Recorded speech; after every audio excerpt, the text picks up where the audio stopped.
Again, a warm welcome and thank you for joining us. U.S. President Donald Trump is 1 year in office, but in his first year in office, the U.S. leader is believed to not have made many friends in Africa. People across the continent are still furious about his alleged offensive remarks against immigrants from Haiti and African nations. African UN ambassadors and the African Union have called for a retraction and an apology from the U.S. president, but Donald Trump has denied using the derogatory phrase to criticize African immigrants coming to the U.S., which was widely quoted in the media. Business and political leaders are meeting in Davos, Switzerland, to participate in the World Economic Forum. President Donald Trump will meet with his Rwandan counterpart, Paul Kagame, on Friday. This is the only scheduled meeting between the U.S. president and an African head of state. I'd also like to add that Bill Gates, co-founder of Microsoft and second richest person in the world, also present to Davos, said the policy of America First, led by Donald Trump, risked undermining the U.S. influence in Africa in the long run. As other countries like China continue to penetrate the African continent, the United States should not withdraw. The businessman and philanthropist continued. Bill and Melinda Gates Foundation has contributed approximately $12 billion to the global public health projects over the past 5 years, with particular focus on diseases such as malaria and tuberculosis.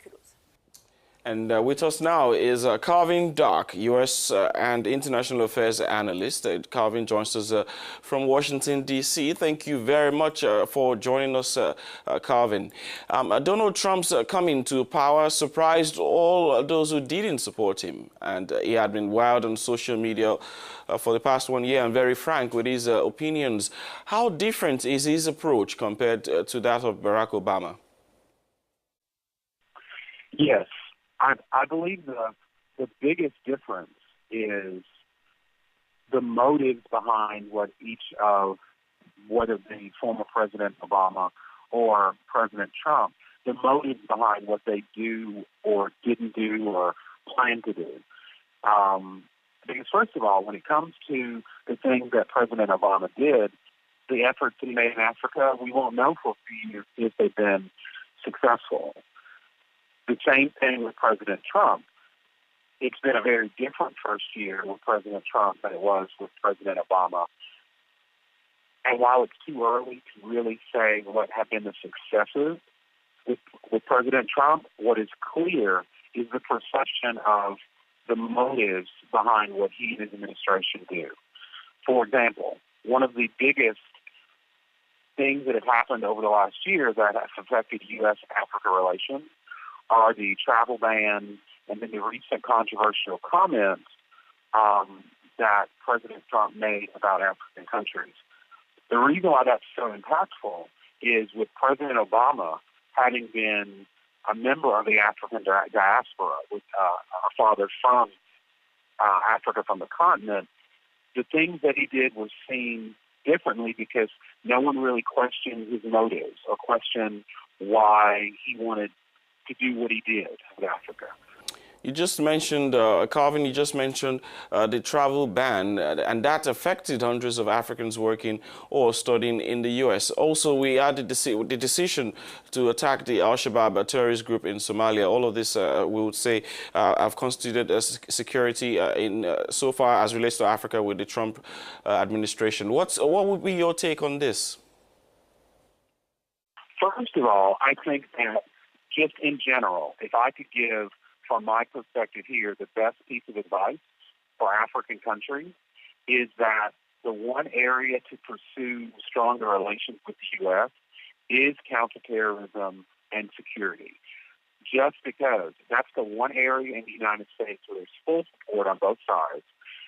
And it's an area that Trump has made one of his biggest priorities.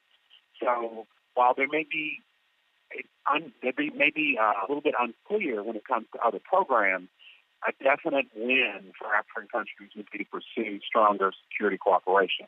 Now, what you were just describing, one of the, I would say, silver linings in all of those audacious comments that the president made is it actually helped some Americans understand the problem more. What I think is unfortunate and a key part of what has defined President Trump's first year with regards to Africa is Africa a lot of times is seen as a source of problems for some people in the United States. Finally, Calvin, was Africa really on Trump's agenda?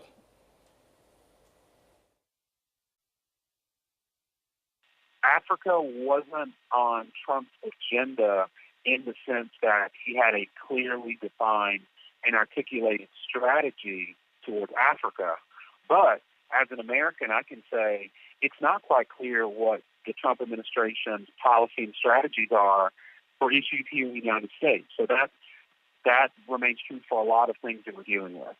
However, what is really important is that the partnerships that the United States has with Africa, be it security cooperation, but also business partnerships, humanitarian aid and assistance, those very important areas and partnerships were there before President Trump, and they'll be here after President Trump.